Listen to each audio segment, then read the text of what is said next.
Welcome back. Now, once you've decided on what you're going to present, you're then ready to go live. You can click this hide button if you are sharing your screen, and then you can click the start broadcast button. Now, as soon as you click the start broadcast button, you want to be aware that if you've made your live stream public, it's going to be public not only to those with whom you've shared the link, but also on YouTube in general. So what you're going to do then is you're going to click this start broadcast button.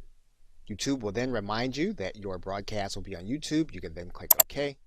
And once you do that, then you'll see that there will be a startup period.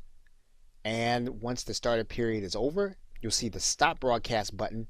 You'll see the red live button, and that means that you are presenting whatever is on your screen live to those on YouTube.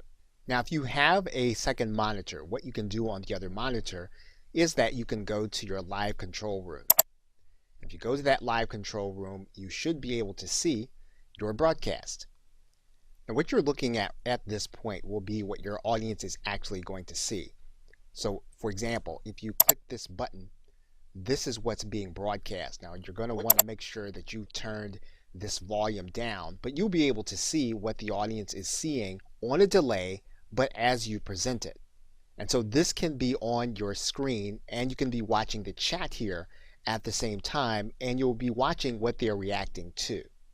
Now again, once you've chosen to present your content, what you can do is you can switch screens, and all you'll need to do is you'll need to click this screen share button. That will give you the access to your panel.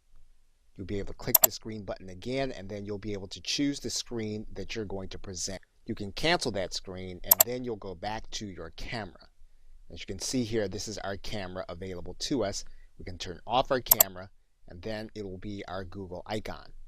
If we want to pass the link to someone while we're actually presenting, all we'll need to do is to click this links button. We can take this YouTube page, and then we can share this link with other individuals, perhaps on social media or elsewhere. And once you complete it, what you're going to present, you can then click this leave call button, and that will actually stop the Hangout, and that will stop the transmission. So what we're going to do first is we're going to stop the broadcast. That means that we're no longer presenting live. And now what we can do is we can click this hang up button. That will close the window for Google Hangouts.